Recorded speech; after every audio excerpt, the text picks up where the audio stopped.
happening? This is historic.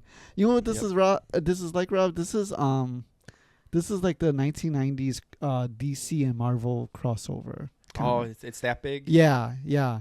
This is when Superman fought the Incredible Hulk. Oh, okay. I was thinking like when Columbus came to America. That's what it's like. That's a good one too. Yeah, that's a good crossover. Mm-hmm. Yeah. And by the way, the Hulk won. Oh, he did. That doesn't seem realistic to me. Yeah, but you know. Maybe it was like a rights thing. They just had to it was like, hey, this guy has to win. This guy has to win for this match. Well, no, what they did is they had the fans vote. Oh, okay. Yeah, so the fans voted for that. Yeah, the fans voted. That's a clever way to get around it. So when people inevitably get upset by the outcome, right, you could just put the blame on the fans. That's right. That's actually kind of genius. Yeah. That was a really good crossover. They should just start doing that for movies. Everyone complains about every movie that comes out, whether it's good or bad. So they should just spoil the ending and give 3 alternate endings, and then you vote for it before you go to see the movie. And now they sort of do that for some test screenings, but they should just do that more hardcore now, just for the public. And that way, when the movie inevitably is terrible because there's no real vision behind it, they can just blame the fans. I like that. Yeah. No, I like that. Actually, you know what they should do? They should do more crossovers. Yeah, Freddy versus Jason 2.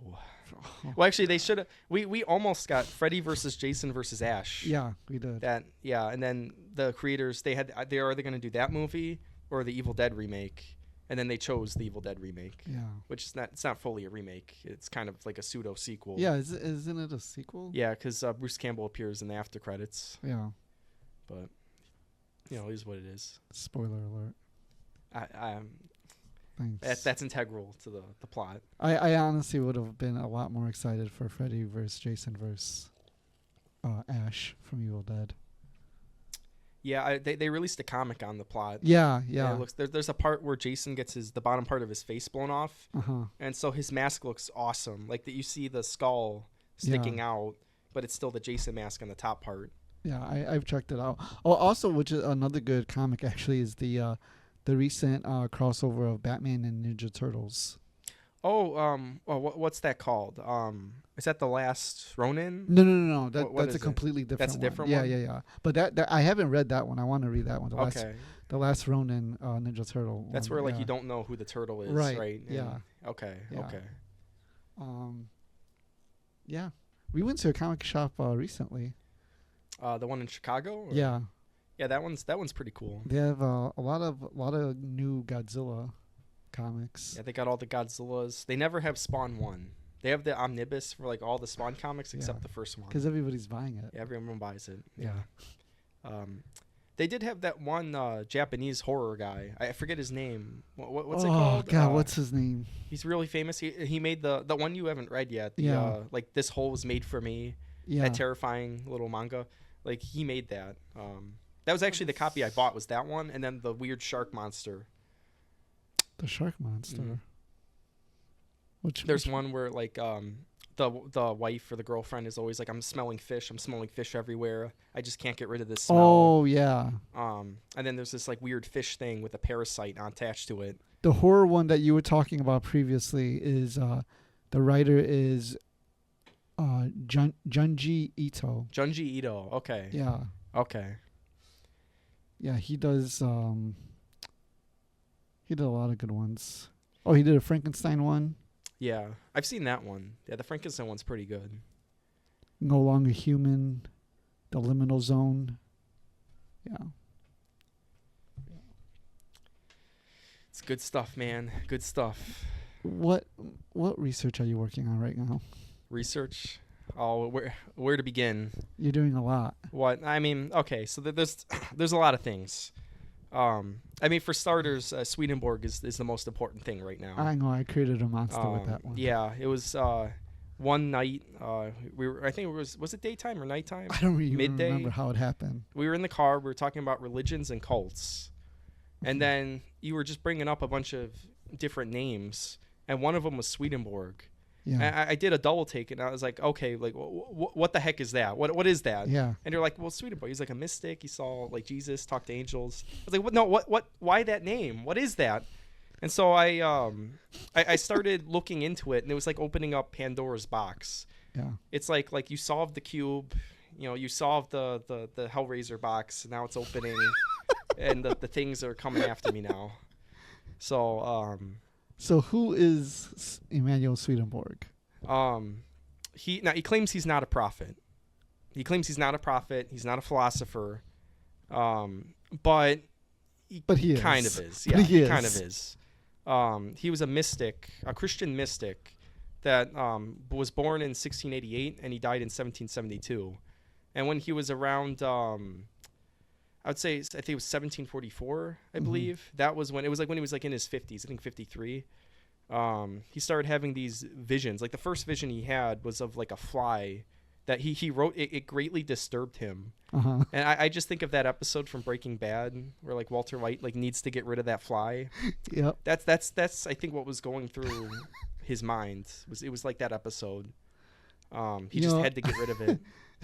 Somewhere out there, somebody's gonna hear this and they're gonna be like, I never would have put Swedenborg and Walter White in the same sentence.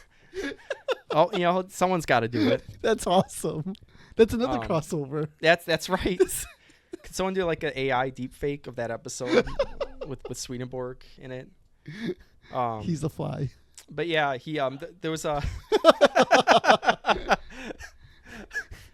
Oh, it should be like the fly. That's like it starts out like the Walter White episode and it turns into the fly. Oh, that's interesting. Yeah. And so then Jeff Goldblum appears. That's right. Okay. He turns awesome. into the gore thing. Wait, But Swedenborg be the fly though? yeah, well that's how it would end. Walter White's trying to get him out. Yeah. Just very casually. Yeah. Around too much. But yeah, so he had that vision. There were a few other minor ones. It was almost like a mic test, like check. Mm-hmm. Are you there? Is anyone home? Can you hear me? That's kind of the interpretation a lot of Swedenborgians have of his like early sightings. I guess his experiences, I should say. Well, his visions, right? Yeah. Now he did have some stuff when he was a kid. Actually, I did gloss over that. Like there were yeah. some where he was like he had imaginary friends. They said, but it seemed like there was something more to that. But it really wasn't until like I think it was 1744 that he started having the consistent ones. Yeah. Like there was one day where he was eating his dinner, and then all of a sudden he felt like something like heavy approach him. He looked at the ground. There was like all these snakes and toads just scurrying about below him. And then when he turned around, he saw a guy sitting in a chair. It was a very frail man, and he said, "Don't eat so much." And then eventually, I think Swedenborg snapped out of it. Then he was freaked out and he ran outside, and that was when he had his second encounter. And it turned out it was Jesus, and he was trying to basically reteach the Bible in a sense, because it had been corrupted over the years. I mean, that's a very shortened version of it. And of course, he learned that over a long period of time. Yeah. Like he was still freaked out that he met the guy at all, and that whole thing happened. But it took a long time before he finally realized, okay, this is what I'm supposed to do. But even then, he didn't want like a church around him or anything like that. He was anonymous for many years. And actually, I just learned he donated a lot of the money for his books to charities. Oh, really? Did he? Yeah, so he wasn't even like profiting off of a lot of them. So let's just so the audience knows, so like I'm just gonna summarize basically what you said, 'cause I feel like we went really far with it. Emanuel Swedenborg was a 18th century mystic, who he would have strange experiences throughout his life, right? Yeah. When he was a kid. And then he was also an inventor. He was famous during his time. He was like a Tesla kind of figure. Yeah. He was, I mean, you name it, he knew it. Astronomy, botany. how do you say astronomy? What's the other one? Zoology. Anatomy. Anatomy. Very good at anatomy. He actually discovered something about, was it like the spinal fluid in the back? Oh, that's right. Yeah. Yeah. He discovered that. There are a lot of small things he discovered. I think he helped. Was it King Charles the 12th? I don't remember. I think it that was the part. 12th. He helped him during one of the wars move some ships across land Mhm. to a different area. Like it was from like one patch of water to another, Yeah. and he moved it across land. He figured that out. His father was a Lutheran bishop, Mhm. Jesper Swedenborg, and it was and obviously they were noblemen. They were like very close to the King Charles Yeah. and of Sweden, and eventually his mother died. His mother passed away. And then Jesper remarried, and the new mother really liked Swedenborg. In fact, he was the favorite out of the bunch. Yeah. I think the others were jealous about that sometimes. But eventually, Swedenborg, even though he grew... Oh, yeah, and Swedenborg was also a name given by the King Charles. Mhm. That was a new name to kind of make them like a noble bloodline. in a Yeah, sense. because it was originally Swedenborg. It was Swedenborg, yeah. Oh, that's right, Swedenborg. Yeah. And then it became Swedenborg. Yeah, so, some people theorize there was like a street name near where they lived. I think it was called Sweden. Not Sweden, but Sweden Mhm. with a V. So a lot of people theorize that inspired the Swedenborg name, Okay. was that road. But I don't know how true that is, but that was one of the Yeah. theories. Yeah, so he was a pretty prolific character during his time. Yeah. He was famous during his time, and in his 50s, mid-50s, I believe, is Mid-fifth, yeah. when he began to have these like profound visions where he's encountering angels and What? Mike. I rarely get distracted. What is he doing? He's making faces at James. So, yeah, James and I were communicating. I'm usually really good only at- positive things. I Yeah. know. I appreciate the support. That's funny. Thanks, man. Don't mention it. Yeah, so then he in his mid-50s he's having all these visions of angels and Christ, Yeah. and he's even like he's seeing these different realms, these different heavenly realms. Yeah. Because he says that there's more than one heavenly realm and there's more than one hellish realm. Yeah. Yeah, I know there's at least was it like 3 or 4 of the heavens? Because I know there's spiritual angels, and then there's celestial angels. And what's the Um, difference? So like a spiritual angel is more like you're questioning the world around. So like if you're caught up in like facts and you want that kind of Yeah. stuff, and you're not fully giving into faith, but you're still a good person. Yeah. And you believe in Christ, you would be like a spiritual. And this is angel. according. This is according to Swedenborg. Swedenborg, right? Yeah. Yeah. Whereas if you're like a heavenly angel or celestial angel, depending on the version of heaven and hell you have,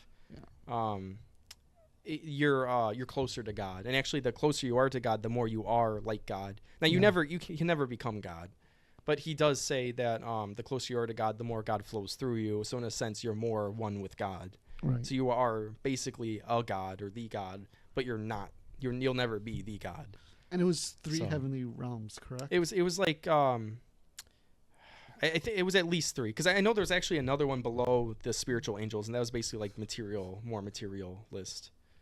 And then there's obviously the different hells Yeah.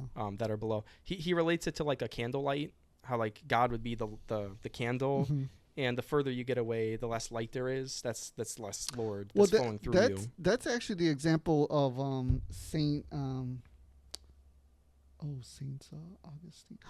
St. Augustine? Yeah. Okay. Saint Augustine uses that same analogy to describe God and our relationship to God. He says that if you imagine God to be the sun, then the further away you go from the sun, the dimmer your light is. Yeah.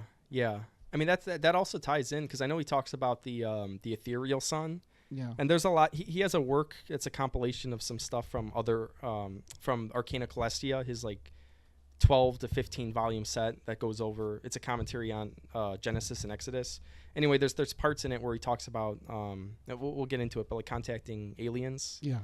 And he mentions an ethereal sun in that, and I think it's hard to say. There's a lot of debate in the Swedenborg community about that specific book and that the interpretations of the. Oh, I should say they compiled it to Other Earths, and there's other titles for that. It's basically a compilation of just the alien stuff. Yeah. And that was published later. But there's a lot of debate as to like the meaning behind that book. Like, was it actually aliens? It's called Other Planets. Yeah, Other Planets. Yeah. I think it was the Urantia Foundation that published it under Other Earths. I think I Oh, gave was you that it? copy, right? Oh, that's right. Yeah, but they publish it under different names. Yeah. I know the Swedenborg Foundation released it in a set. It was like, what was it? It was that collective works, one of the collective works sects. They have that in there. And we'll go back to what you just said. But, Yeah. But so at the end, what happens is that Swedenborg creates a. See, now, you let me know if this is accurate. He creates a new religion or a new denomination. So a lot of Swedenborgians would consider it a new religion, but there's a lot that wouldn't. Basically, what Swedenborg was getting at was that it was basically a return to form. You know how the Reformation, they considered that a return to form? Like, no, this is actually what Christianity was supposed to be in the beginning. We just kind of perverted it over time or twisted it over time. That's what Swedenborg's doing, but he's going even further back.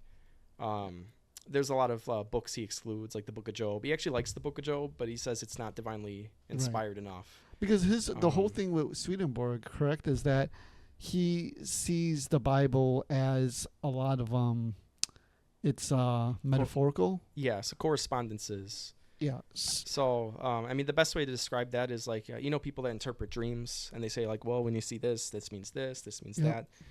That's basically how he interprets the Bible. Yeah. Now, he does believe there are some literal parts. He does humor a literal interpretation of it, but it's mostly a metaphorical. Like he basically is saying like the whole Adam and Eve story. That's tons of metaphors. In that. Revelation. Actually, a lot of Christian denominations agree Revelation is mostly metaphorical. Mm-hmm. Yeah. No, I growing up Catholic, and obviously every Catholic has their own kind of views of things, right? Yeah. Growing up and I went to a Catholic school, but the Book of Genesis was metaphorical for us. Yeah. And Revelation was metaphorical for us. Mike, what about for you? Was it literal for you guys, or was it metaphorical? Oh, in Catholic school? Yeah. Oh, geez, I don't know. That was like elementary school to 6th grade. That was so long ago. I don't remember, to be quite honest with you. No. Have you like talked to any? Because I know you have a lot of like Catholic friends. Like, have any of them ever mentioned Genesis or talked about it? No, not really. No. Oh, okay. No. What about in your home? Like, is it talked about when you were a kid? Like, not really. It was more just like praying the rosary and going to church. Okay. My parents, my mom, who's really Catholic, funnily enough, never really like pushed the Bible on me. Like, she would say she would go to bed and like pray and then open a page to like some kind of quote from the Bible, but she never like said like, we never talked about it in depth, really. Yeah. But if you were to ask me, I'd say a lot of things in the Bible are metaphorical. I'd definitely say Adam and Eve is metaphorical. Sure. Yeah. Because I don't know. It's I find it impossible to that we came from like two people, know. Right, yeah. Yeah. And how many people are on the planet? Like 7 billion or something. Yeah, like I think there's 8 billion now. 8 billion. But it's interesting. I forget, was it Cain or Abel? No, it had to be Cain, right? He had a wife. Yeah. So who did he marry? That's the mystery, right? Mm-hmm. And but it makes more sense if it's more metaphorical. Yeah. It's more so about I mean, this was the whole thing with the Book of Job. Like, and I know Swedenborg doesn't include it, but like, I've always interpreted Job growing up as metaphorical. I don't think there was an actual Job that was tortured by God like that, or not God, the devil, I should say. Right. I should say that it was the devil that tortured him, but it was with God's approval. Oh yeah, but it was with God's approval. Oh, that's better. Thanks. That's good. Yeah. Now, real quick, off screen, we have a special guest here. Oh. We have Mr. James. So the audience won't be able to hear him, but James, and I'll tell you what he says. But James, what do you think? The Book of Genesis and Revelation, metaphorical or literal? Genesis literal. He says Genesis literal. Okay. Revelation has metaphorical and literal parts. Revelation's hard to interpret, but Genesis is definitely. James says that Revelation is a combination of metaphor and literal. Mhm. Well, you okay? I talked to James previously about this. You want to believe that the dragon is real, though, right? I want the dragon to be real. Yeah, he says he wants the dragon to be Well, real. well, so- Rob, you said you want the locust of Revelation. I to do. be That'd real. be cool. What about the Leviathan? I think it's all metaphor. Actually, What about the what? The Leviathan. yeah, the Leviathan would be That's cool. real. Yeah. Yeah. Leviathan That'd be like is real life real. Godzilla. Yeah. Leviathan, if that was But yeah, I think Swedenborg says. Don't quote me on this. I might be wrong, but I believe he said about the locusts that it was people that pretended to be Christian but they weren't. That is what he said. That is what he said. Yeah, Okay, that is what he said. I know my stuff. Yeah. Okay. You know a little bit. I know You my a little stuff. bit. Yeah. But yeah, Swedenborg is really interesting because near the end of his life, people wanted to have a church in his name, and he didn't Right. want that. No. He did not want that. And of course, what ends up happening is that they did have a church in his name. Yeah, and already You it's splintered. Yes, it is splinter. Tell us about Um, the splinter. So I don't know the specific beliefs between Sure. the two. I know one believes he's more of a prophet, like he's just as important as I guess for lack of a better comparison, like a Paul or like Yeah. a Jesus or like another big figure. And then there's one that just kind of sees him as a guy who's restructuring, looking at it differently. But originally there was the new church in America, and they came. I think it was Pennsylvania. They went to. Mm-hmm. And then eventually there were some people that disagreed with a lot of their teachings, and they believed again that Swedenborg had a lot more importance. And then it splintered off to the the general. I think it was like the General New Church. That's like the one in Glenview. Yeah. There's a new church in Glenview, Illinois. That's the splinter off. Right. And the OG is the like the Swedenborg Library. Yeah. So they don't really have The like, a Swedenborg church. Library in Chicago, which is a Swedenborg organization. Yeah. So they're more of like the original beliefs when they came over here. Now I don't know how much has changed, to be fair, because I mean over time there are going to be different people, different opinions that take over, and then Yeah. maybe they'll twist something, or whether it's right or wrong, I don't know. But generally, like they're the original ones. And in a couple of And weeks, then- we're going to have an actual Swedenborgian here Mm-hmm. talk about it. You know, Oh, yeah. Bell. Oh yeah. Yes. Yeah, I'm looking forward to that. No, but I mean, I feel like I was going to say something stupid right now. I was about to say I feel like you could actually do a whole YouTube channel on Swedenborg, but there literally is one. Yeah, there's a bunch of people. I mean, there's Curtis Childs, Swedenborg Foundation, right? Yeah. There's They don't upload regularly though. no, yeah, they upload all the time. Really? Yeah, they upload all the time. Off the Left Eye, I should say. That's the name of his big one. Oh. Yeah, there's Off the Left Eye. Oh, you mean the actual Swedenborg Foundation? Yeah. YouTube. Yeah, they don't upload too Yeah. often. I have a list on my Facebook of all I'm sure you do. of all the different ones. Spirituality. So this was is. it Seeking Spirituality? I think that was. Or am I thinking of a different? I'm not guy? sure.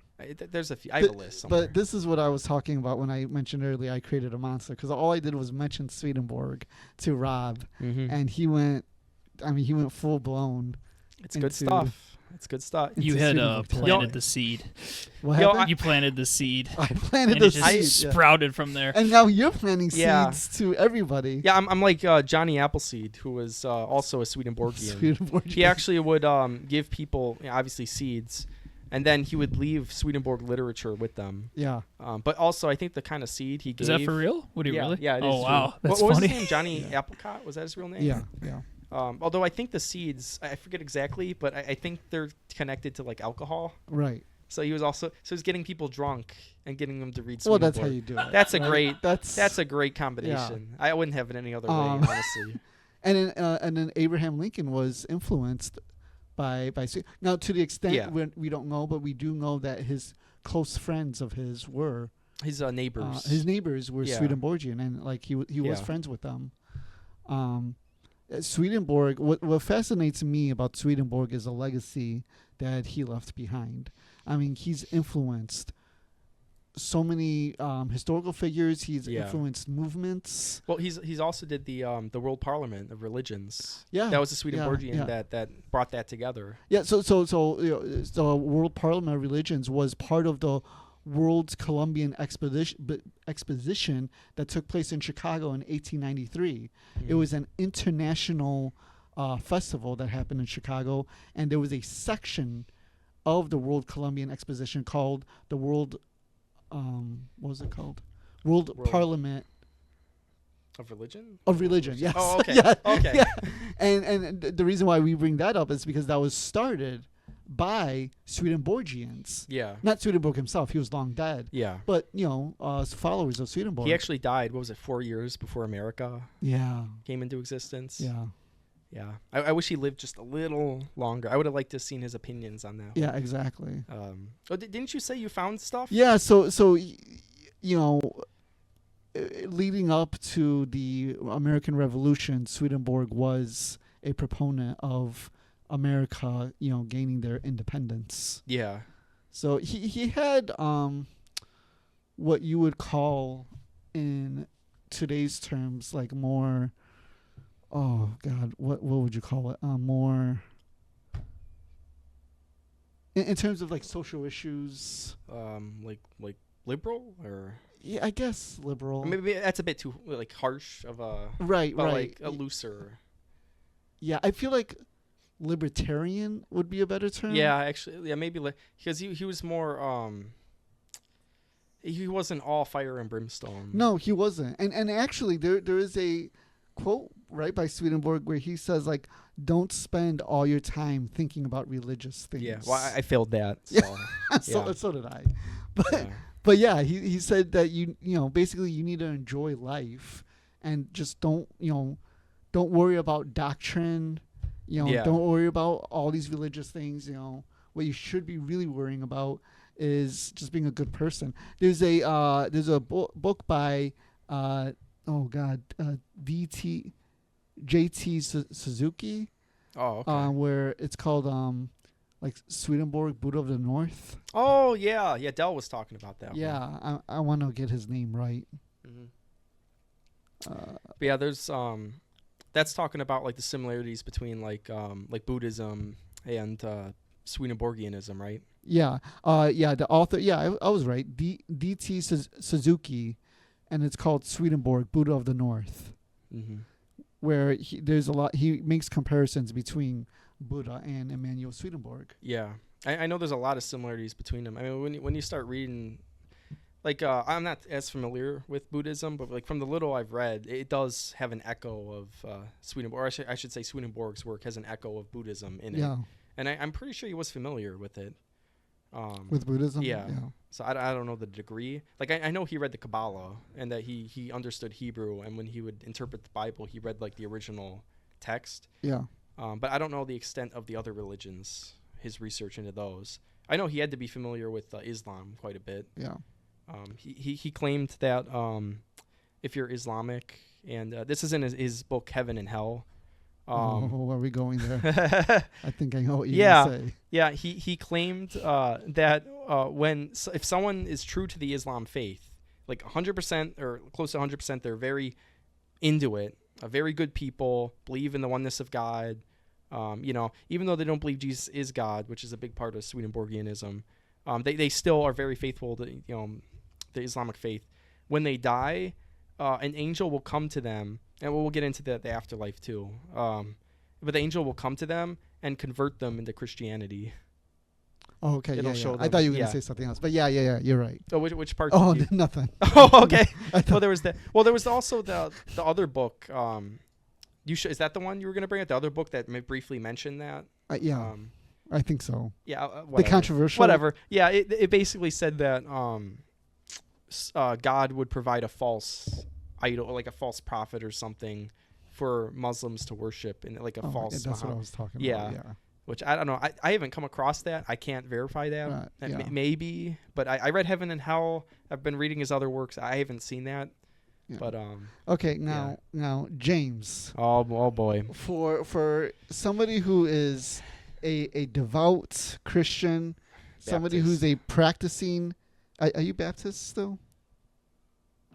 I'm just gonna say Christian. I mean, I agree with a lot of Baptist beliefs. He said he agrees with a lot of Baptist beliefs.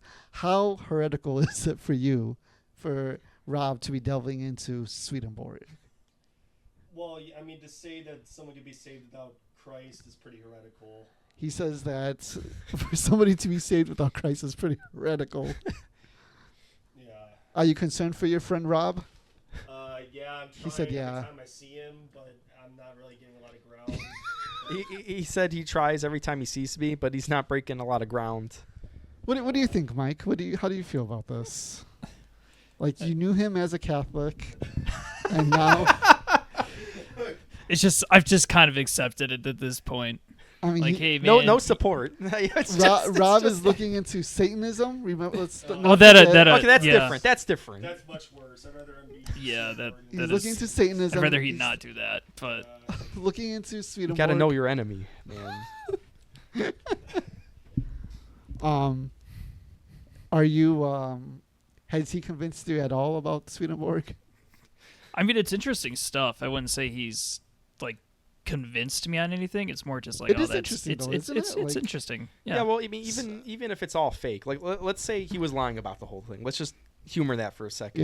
Yeah. His theology is still very interesting. He has a lot of really good ethics and morals. I don't think he was lying about. It's too complex, and there's nothing to say that he was lying about it. You know, it's like, for example, Well- like for Joseph Smith for Mormonism, Yeah. like there's a lot of questionable things that he said and did Yeah. that would make you go like huh, like even the people around him were like, this is odd. Well, there was also the Book of Abraham thing, where like it turned out that, yeah, even though he claimed to have been able to translate the Egyptian, Yeah. the hieroglyphs, there was that a stone eventually that was cracked, and then when Egyptologists looked at his writings and everything, it didn't match at all. Right. And actually, the papyrus. Now they claim there's other papyrus that was destroyed in Chicago fire, and all this. The Mormons claim that, and all this other stuff. Like, well, the Book of Abraham is still valid because X, Y, Z. But I mean, at the end of the day, like he was wrong about Yeah. the meaning of it. The one papyrus print we know was about the embalming method. It was not about Abraham at all. So yeah, things like that But, about Joseph Smith, but Swedenborg is like a lot of people around him were like, no, this guy's really onto something. Well, he predicted a fire when he was at some Yep. ball or party or something. Yeah, he was. He at a walked party. outside and he was disturbed. And he's like, what did he say? Like, I think something's on fire or something. He described made- in detail that like it was like miles away that there was a fire Yeah, taking many place, miles away. and he told the people at the party, and then everybody was like thought that was like really weird. Yeah, And it turned out in a newspaper the next day, there was a fire. There was a just- fire. just like he said. And then the What if he started it? he started it? And he's course. just like, guys, He's- I'm sensing this fire going on. It's And- weird. Yeah, And Emanuel Kant or Kant. yeah. Emanuel Kant at first criticized him, and then when he found out the fire actually happened, he was like, "Oh, this is really eerie." Well, yeah, I know Kant later.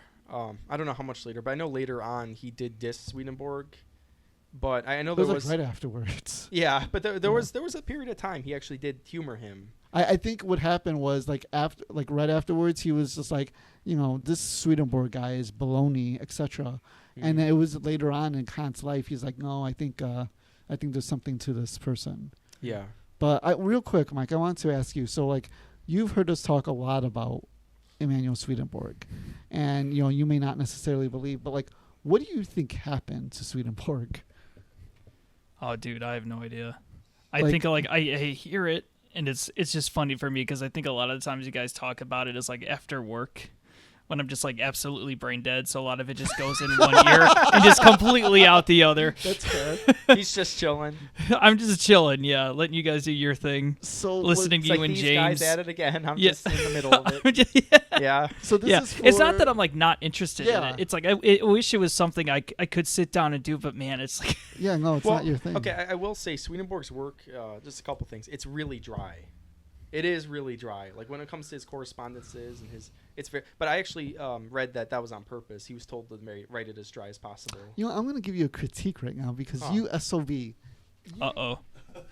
you said that this book Yeah, is dry. it's boring. Yeah. This is by Mary Baker Eddy, Science and Health Yeah. with Keys to the Scriptures. Mary Yeah. Baker Eddy had a head injury, Mm-hmm. and afterwards she basically created a whole new Christian denomination She did. because she saw visions of Christ Mm-hmm.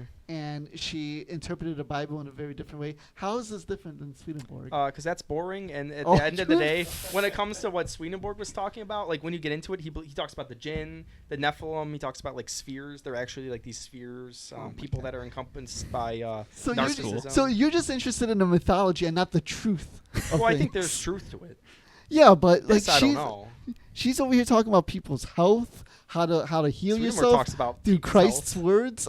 You That she's also not a Trinitarian. Well, now to be fair, Swedenborg's not necessarily. He does believe in the Trinity, but he's not a Trinitarian. Right. He's more modalist. Like he believes Father, Son, Holy Spirit is like the soul, the body, and then the things you do. and what's the term? I mean, I know the term, but what's the term that you use? Modalist? Modalist. Yeah, that's like basically it's a belief in like more so like one God. Yeah. Because like Trinitarian belief is, and this is actually Swedenborg's criticism of most Christian denominations, is that he says they actually worship three gods. But they don't though. They That's his Well, interpretation of it. there's a second part. So it's they worship three gods because when they say one God, but in their minds it's three gods. Oh, Mike wants to say something. I think it's like- Oh no, I'm just. He's like- revving up. I'm Yeah, making yeah, sure it he's was still revving going. up. This freaking guy, man. Okay, hold on. Because I'm not Catholic, but I have a Catholic background. Yeah. So let me play devil's advocate here. Okay. So it's not that Catholics or Christians worship three gods. It's three persons Yeah. within one being. Am I right, James? Yeah. James. So wait, James so is gonna say it's he's right. so you're asking if like Catholics worship three. No. No. I'm saying this. The Catholics they view it the Trinity as three Yeah, persons. one God, three persons. Yeah, Yeah. one Yeah. God, three persons. So that's what most Christian denominations Yeah. believe. Now, there's Right. variations like the filioque. That's more of a Catholic thing. The Orthodox Christians don't believe in the filioque. But when it comes to Swedenborg, what he's saying is, okay, so I should actually explain this. In heaven, you don't talk like how we're talking right now. This whole conversation, this whole podcast would happen within milliseconds. Yeah. We can immediately transfer our minds in terms of what we're talking about. So if we believe in the Trinity, there's an issue in in the traditional Trinity, I should say, the Trinitarian view. There's an issue when you're in heaven as an angel. You say one thing, you say there's one God, but you think there's three because you're thinking it's split between three different parts. So it kind of messes up, like glitches up your mind a bit. Yeah. So it distorts God for you. So that's why he's more of a modalist, is because it simplifies. I've looked just as you have. I've looked Yeah. up this whole Trinity debate, and there's There's various views. Oh, it's insane. It's like you could actually write a book on a different. I think you views of could the write Trinity. volumes on just the Trinity Yeah, alone. It's ridiculous how much. It is ridiculous. There is so much. I mean, there's some denominations. I think they basically say you're going to hell if you don't believe the Trinity. But not only obviously that, you have to believe the Trinity in a specific way. Right. Like again, Mhm. Orthodox with the no filioque. Catholics have the filioque. Yeah. I think Lutherans are more like Catholics, right? Mhm. And so I think they have the filioque. James, what do Baptists believe with the Trinity? One God, three persons. Yeah, but One like God, three persons. He like- says. Holy Spirit through the Father, Holy Spirit through Jesus. How does that all? What's the triangle? Okay, the Father is the highest Father at the in highest. charge. Okay, Father's in And charge, then the And highest. the Son obeys the Father. The Son obeys the And then Father, the Son sends out the Holy Spirit. and the Son sends out the Holy Spirit. Okay. So I mean, they're all God. It's just they all have roles. But is it like interchangeable between the three? like the godness? Like you said, what was the third thing you said? Like That he says Well, the Holy well, yes. Spirit goes through the Son. Yeah, so can the Son go through the Holy Spirit? Because there's some that don't believe the opposite of some of those. Well, the Son sends the Holy Spirit. But what I'm saying is, like, do they believe in vice versa for all of those? Because there's some that I don't. don't know. I have to look into it. Okay, yeah, because I know for like Orthodox, they don't believe. What was it? The Son precedes the Holy Spirit. What was it? Whatever the filioque is. That's what Rob, they I can't hear you. believe. Oh, they can't hear me. No. Oh, that's okay. You're gonna have to. That's okay. It's just Trinitarian debates. No, but that's not even talking about the Gnostic beliefs, where it's where the Trinity is the Holy Spirit is actually the feminine aspect of God. So it's Father, Mother, and then Son. Yeah, isn't it Sophia, right? Yeah, Sophia. Sophia. Yeah. And what was the god's name?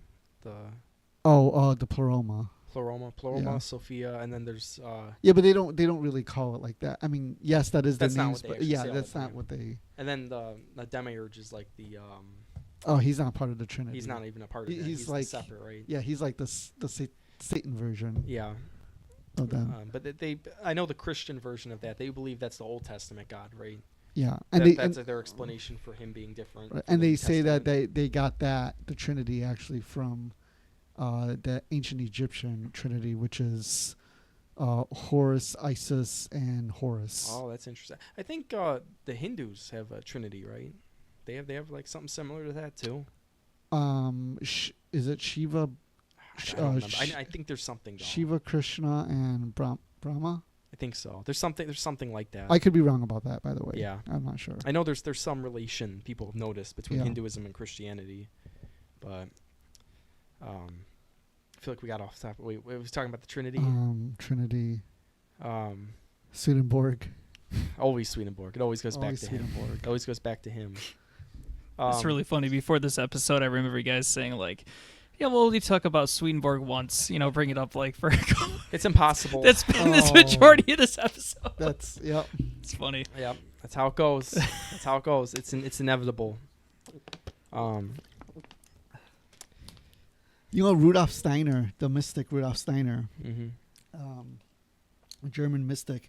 He mentions Swedenborg, What does he but have to say about he him? says that Swedenborg is an example of somebody who has visions but cannot fully interpret their visions. Mm. That's funny because Swedenborg's all about correspondences and interpreting the visions. That's his whole thing. But yeah, he says that like He he sucks was. at it, I guess. He says that he was incomplete in his visions. Oh. Well, I mean, I could agree to that in some regard. Yeah, but also probably Rudolf Steiner was probably incomplete as well. I was gonna say like, that. Yeah, like it's you know? probably not complete either.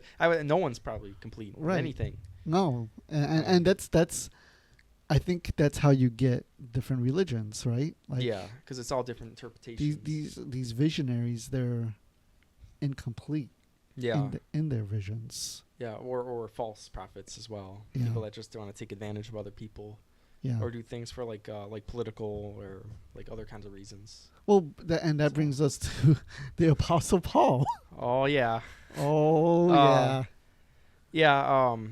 Like Paul was the one to mention women not being allowed to speak in church. Well, the Apostle Paul what is he called? The Rock of Christendom?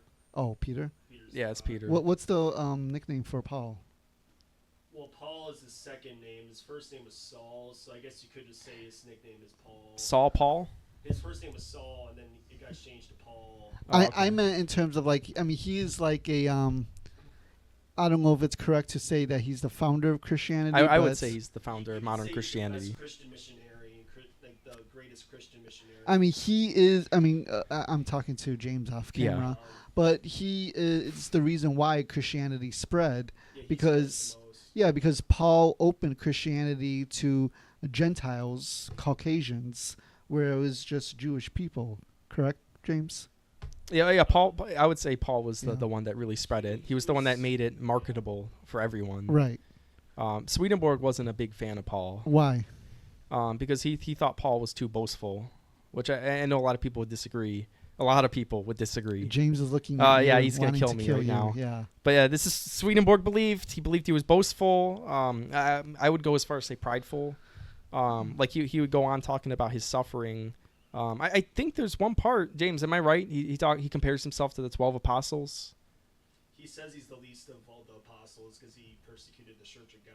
Yeah, so he focuses on humility. Mhm. And a lot of, you would say, false prophets during that time, because there were a lot of different people claiming to be prophets and stuff around that time. They were claiming to be the best of the best, and they were great because of this reason, great because of this reason. And Paul was the standout because he did the opposite of what they were doing, which is show humility.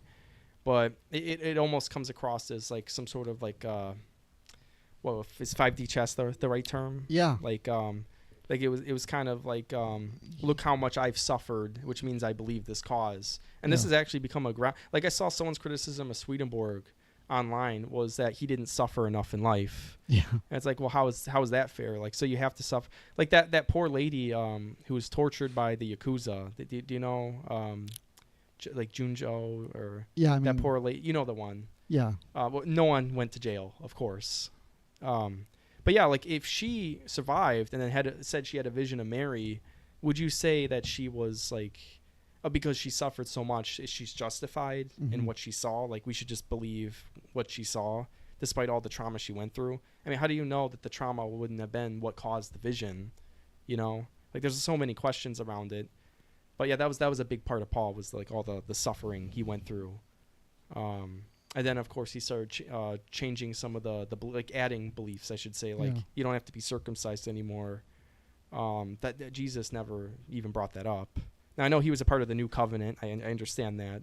But that was like one specific thing he never brought up. And there's a bunch of little things like that. So the implication here is that Paul like created his own brand of Christianity. He created, I don't want to say like McDonald's, but like name brand he commercialized. That's a good term. He commercialized Christianity. That's the idea. Yeah. And but I'll say Swedenborg though is a little less like he didn't believe when it came to him not believing Paul. It was more so just about his pridefulness. And then he goes on to talk about Paul is like in cahoots with demons now. I don't know, because Swedenborg claims again he can talk to angels and stuff. So I think he was attacked by Paul too. I haven't gotten that far with his writings, but I heard something about he was attacked by the demon Paul or something. And there's a lot of writings by Swedenborg. There's right? There's so much that when he was tried for heresy, they gave up. They didn't even read his books. Oh, There wow. were so many volumes. Yeah. They're like, oh, we're not doing this. Screw this. Yeah. We're not gonna go through all this. But there's also the fact of his ties to the noble cause. So that was also a reason why they couldn't really go after him. Yeah. And he did help them again through like wars, and he did help them a lot in terms of the science, and so there was so much that he did they couldn't really get him. And you wrote some Paul stuff in here? Some Paul. Oh yeah, okay. So there's one thing, because there's a conspiracy theory, right, that Paul was just a part of like Rome to commercialize Christianity. Like one of the biggest parts of this was it was Romans 13, 1-14. But I just wrote down like a few sections of 6 or up to 6. It was like, let every person be subject to the governing authorities, for there is no authority except from God, and those that exist have been instituted by God. Sorry. Mm-hmm. And then he goes on to say that like those who disobey it will incur judgment. In 4, he says, for he is God's servant for your good, but if you do wrong, be afraid, for he does not bear the sword in vain. And then obviously in 5, he talks about like the reasons you wouldn't want to do the crimes or disobey the law, or I should say the government. Like avoid God's wrath. It's for your conscience. And then this in 6 was the most interesting one to me. It was also pay taxes, and authorities are the ministers of God. Mm. And no matter what translation, it's always like the same. So authorities are the ministers of God. Yeah. So authorities are placed there by God. So it's almost like the Apostle Paul was a plant for That's the conspiracy. for the Now, by the Romans. I say Swedenborg wasn't saying all this. This is just a kind of outside of Swedenborg, Yeah. outside musings. But it is interesting that these are a lot of the views of Paul that some people have who don't really follow him. Yeah. And this obviously would, all mainstream Christians would disagree with this. But it's interesting that Swedenborg kind of correlates to those beliefs. Well, I really recommend it to you, and I'll recommend it to the audience. There's a great documentary on Tubi called "The Real Paul," and it's like over it's like an hour and a half documentary on I haven't the seen Apostle it yet. Paul, and it goes into the various scholars believe very different things about who Paul is. Yeah. And so yeah, it's interesting. So, Yeah. Now again, none of this is confirmed. This is just the random musings of a bunch of different people. Yeah. But it is pretty interesting. I mean, if it wasn't for Paul, who knows? I mean, would we be under? I mean, I know some people have considered Paul like the first Gnostic. I don't think I agree with that. But I mean, it's hard to say where we would be with Christianity whatout Paul. Like, would one of these other guys have been chosen? It would be. Would it just have been the Gospels? It would be very different. I mean, whatever your thoughts on Paul is, Yeah. Without Paul, I think we'd be living in a very different world. Yeah, I think it would be very different. But again, it's like it's hard to say because it was so long ago, right? And there's so little. I mean, people will say there's tons of information. Yeah. But it's scant, Yeah, so for sure. it's all over the place. Where are we at with time, Mike? 50 minutes. 50 minutes. minutes. I still got you for a little bit longer. Oh man. All right. So we talked a lot about Swedenborg, which we weren't even supposed to. Yeah. I wanna. Okay. All right. You saw Jurassic World recently. Deleting the episode after. No, I'm kidding. You. I mean, I did talk about Paul in kind of a questionable way, so I'd understand if you delete the episode. I get it. I'm questioning. I mean, if I follow Swedenborg, if I take the Swedenborg pill, then yeah, I'm just gonna ignore Paul. But yeah. We'll see. But yeah, Jurassic World Rebirth. That's what you're asking. Yeah. What about it? So where do you rank Jurassic World Rebirth and with the other Jurassic Park films? All right, for me, personally, my favorite's The Lost World. So I don't care what anyone says. That's my number one. Is The Lost World. That's a good one. Well, you're wrong because Part 3 is the best one. Okay, well, that's okay. That does have the Spinosaurus, which is my favorite, but yeah, The Lost World. Every scene in that movie is great. Like I can't think of a scene I don't like in that film. it is a good movie, to be honest. There's so many cool little details. The effects are still on par with the first one. I know a lot of people don't think that. They're wrong. It's like on par. And you have Jeff Goldblum. Jeff Goldblum, which we're mentioning twice today. Yeah, so. somehow. Heck yeah. But yeah, like it's such a great film. Anyway, yeah, I would say it'd probably be number 4. I liked it more than the original Jurassic World. Because that film I felt like fell apart. Once you get to that pterosaur scene, it loses its plot. It doesn't know what it's doing anymore. Right. But up until that point, it was awesome. I loved it. Yeah. Except for the Verizon Wireless shout out. That was awkward. Do you know what I'm talking about? No. Did you see that movie? No. Verizon Wireless presents Yeah, you know the it. Mike Indominus knows it. Rex. Yeah. I know Ridiculous. Dude, when they said the that in product the theater, placement I in that cringed. fucking movie, man. I cringed. What do you think about the movie, Mike? What, Rebirth? Yeah. I thought it was probably the best we've had in a while, but that's not saying much. Yeah. Like, Yeah. I don't know. It just felt like a movie they just wanted to put out just as a cash grab. Like the plot, Yeah. the story was just like so stale. I didn't care about the So- characters. The dinosaur action was great, but a lot of it just felt to me very random. Like it didn't do anything for So- the story. Okay, wait. Actually, I'm glad I waited before I reply. So there's a reason. So almost all the action scenes, I doubt the mosasaur scene was one of them, but all the action scenes in that film were scrapped scenes from other movies. What? What? Yeah, even the river raft. Oh, scene. yeah, the river Wait, rafts. the river raft scene. Yes, it's from the novel, but that was originally going to be in the original movie as well. They just Wow. cut it out. So a lot of these sequences that you see now, I don't know about the D-Rex, the Distortus Rex, or again, I feel like the mosasaur scene. I feel like that had to be a new addition, just because I don't know how they would have done that back then. It was so intense. Mhm. But yeah, a lot of those scenes in that movie were actually scrapped action sequences from other Jurassic Park movies. That makes a lot of sense now. Yeah, Like, the T-Rex is barely in it. it's only the one scene. Yeah, it's only the one that is like and unheard of. it's the family that What? comes out of nowhere in Yeah. the movie. Why is it that we only get dinosaur movies in that universe? Because that's what sells. Yeah. Because people know Jurassic Park, the name, and that's all the mainstream cares about when it comes to dinosaurs. They've tried releasing other dinosaur movies.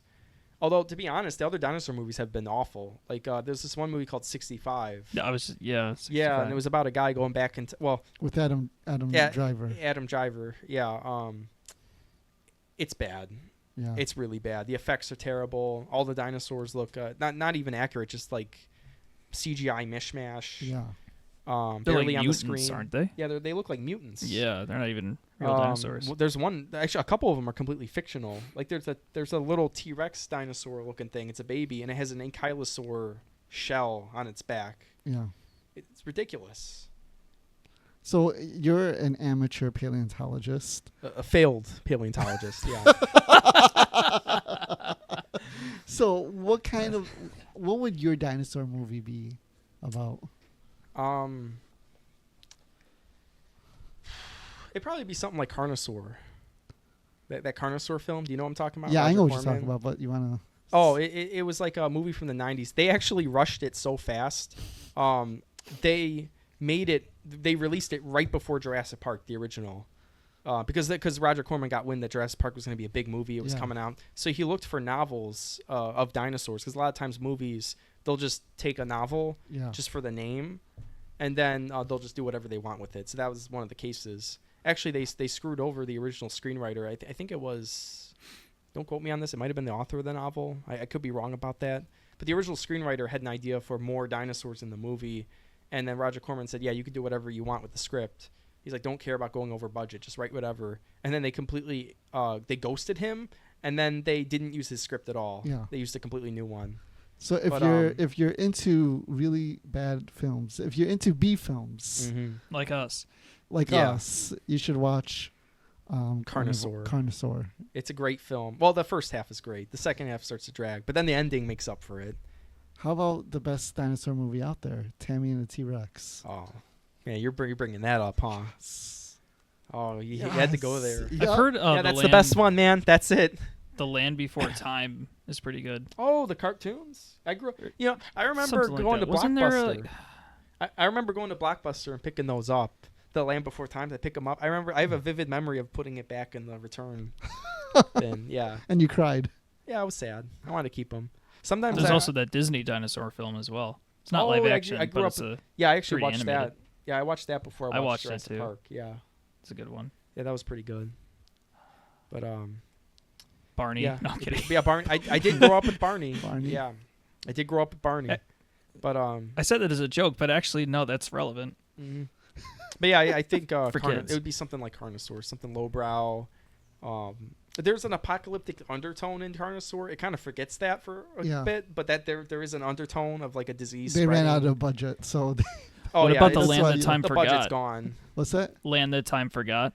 Oh, Oh, yeah. I've seen that one. Yeah, that's a good one, too. That's good. Yeah. Oh, the other Lost World. Oh, the original. Well, I've read the novel. Yeah. The novel's good, too. Yeah. But I'm talking about the yeah. one with the actor Bob Hoskins. Haskins. Is it? Are you talking about the one from the 60s? No, it's like 90s. 90s. Oh, no, not the. Yeah, let me show you. Oh, because there's a lot of releases. Because it's public domain. There's a lot of different releases. I know there was one made by the Walking with Dinosaurs crew, but I don't think that's the one you're talking about. No. 2001. Yeah. Oh, that might be it then. That might be the Walking with Dinosaurs one. Oh, 'Cause the Lost World. Oh, I thought he looked familiar. Yeah, because when they made Walking with Dinosaurs, that obviously blew up. That was like a pseudo documentary series about dinosaurs. The goat, it's the best. It holds up today. The science doesn't, but the episodes hold up to today. But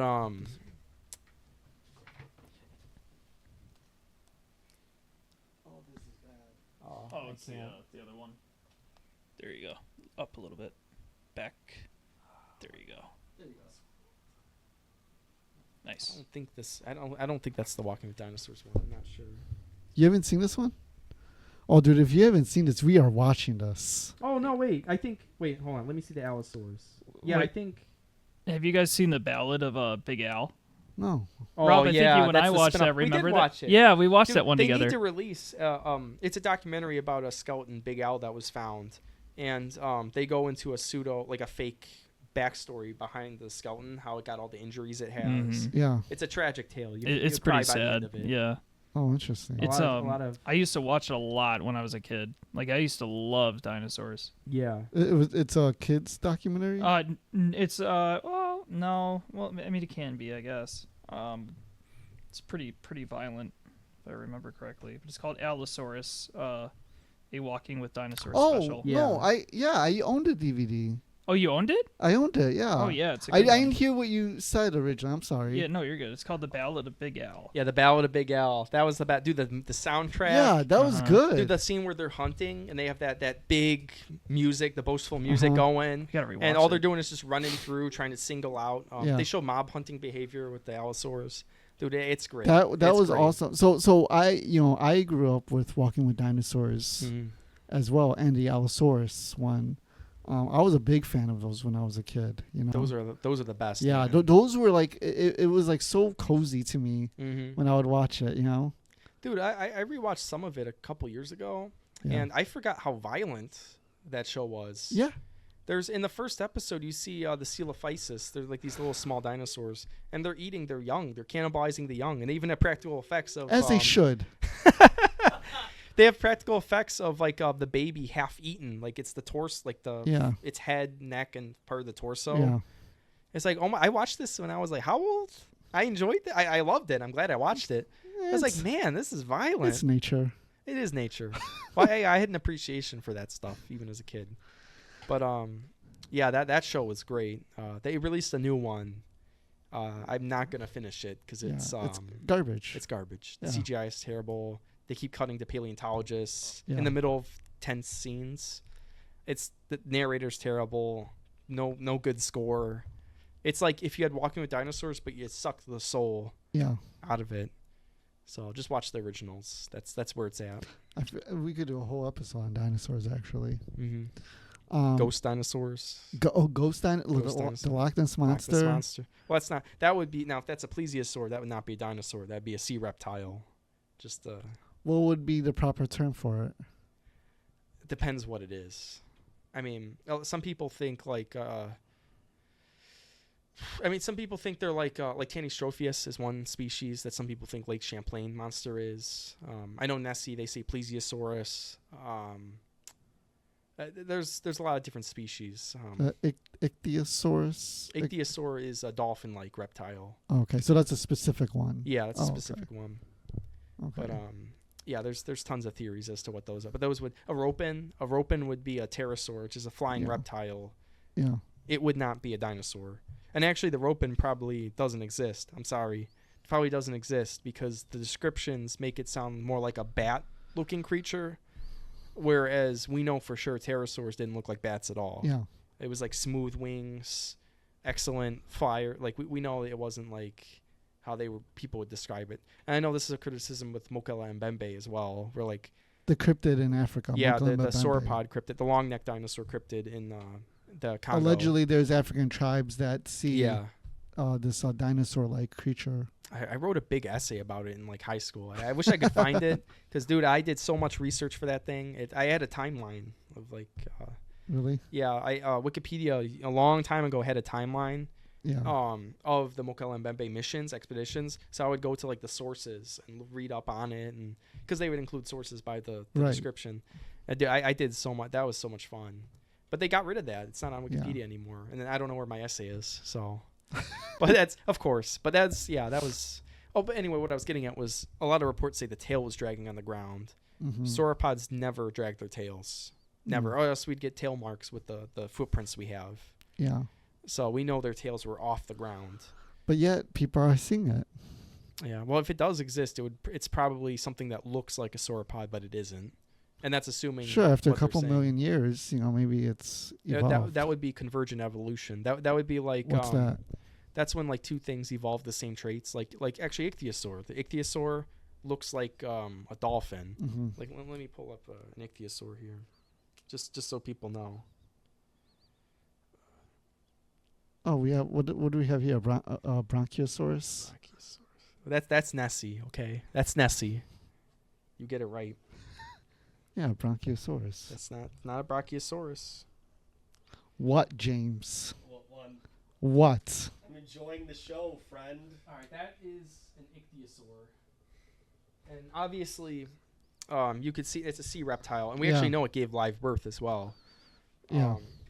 Despite being a reptile, and obviously you saw the similarities between that and a dolphin. Right.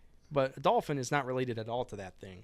So what happened was over periods of time through mutation, and reproducing, they both turned out very similar. They have the same kind of traits, like the snout, the fins. Everything's very similar to a dolphin and ichthyosaur kind of correspond in terms of like the way they look. So how does that happen? So just through random mutations, depends on the environment. Like if there's an environment where it benefits both animals to like, I don't know, you've heard the example of the moths, right? The moths with like the pollution, and the dark moths end up surviving more because of the darkness. Okay. You've heard that in school? No. Oh, that's one trait. Like there's white moths, there's darker moths, and the dark moths start surviving and reproducing in terms of, let's just say nighttime. Let's say they're out at night, rather than pollution. And the white ones stand out at night, the dark ones don't. And eventually the dark ones start reproducing more and more, and they're surviving more and more. So those traits are selected. So it'd be a similar thing to that in the ocean with the dolphins and the ichthyosaurs, where just because of the environment they were in, because of what they ate, their niche they were filling in that ecosystem, that would help. Those traits would help them survive. Yeah. So that's how they ended up so similar. So you called it convergent evolution. Is that because they converge and they like have such similar characteristics? Yeah, basically, because the traits converge, like they're the same. I'm not traits, saying that they converge literally, like they don't become one. But not even metaphorically, but they just look similar. They have similar kind of traits. I think. And it's due to environmental factors. And environmental factors, the niche they fill in the ecosystem. Okay. Like if they eat the same kind of food, then it would make sense for them to have the same kind of snout, right? Yeah. So it would be like that for the ichthyosaurs. Interesting. So. Before we wrap up, you're doing a project right now. Oh, I'm talking about it. Oh, you're talking about it. Oh, okay. Just give a summary. Very quick. So I'm doing I'm working on a Swedenborgian study Bible. Heck yeah. I'm taking notes right now. I'm reading through Arcana Celestia, or Secrets of Heaven. Which is one of his works. Yeah, it's one of his greatest works. Yeah. It's like a 12, 15. I know the new translation is going to be 15 volumes. That's going to be called Secrets of Heaven. But I have the earlier set called Arcana Celestia, which is, I think, the public domain version. I'm reading through those. I'm going to read through the whole set, writing notes by all the verses he brings up. Because even though it's a commentary, he brings up tons of other verses, throws a lot at you. Yeah. So, and there was a study Bible I bought. It was like a Lutheran study Bible, and I loved how it presented the information. So I would like to make something like that for Swedenborg. And are you going to self-publish, or are you going to go through some Swedenborg organization? We'll see. Right now, I just want to focus on working on it. Okay. But I'm open to work with anyone. Like I want to make this a reality. And you said that you are going to even have essays in there. Yeah, I would prefer to have essays like for where the Book of Job would be in the Bible. That's going to be missing because I wouldn't include the book Swedenborg wouldn't include. So in those areas, I would have like a little essay, like a short essay, like, okay, well, here's why Job isn't in here. Or like you get between Revelation and the Gospels. It's like, well, where's all the epistles? It's like, okay, well, this is why, because Swedenborg, thought this about Paul. Yeah. This is why it's not in there. So it would go into that, which Dell has been doing a series on Paul, a very extensive series. Dell Rose, a Swedenborgian that we know. From the Swedenborg Library. He's a PhD instructor and presenter. Mm-hmm. He goes across the world presenting, literally. Talking about Swedenborg. Yeah, literally. Living the dream. Living the dream. Mm-hmm. That's right. Yes. Yeah. Well, just... yeah, so I'm looking forward to that, actually. I'm really looking forward to that. Yeah, and you may be writing. Yeah, I might be doing a little section in there myself, so that's going to be great.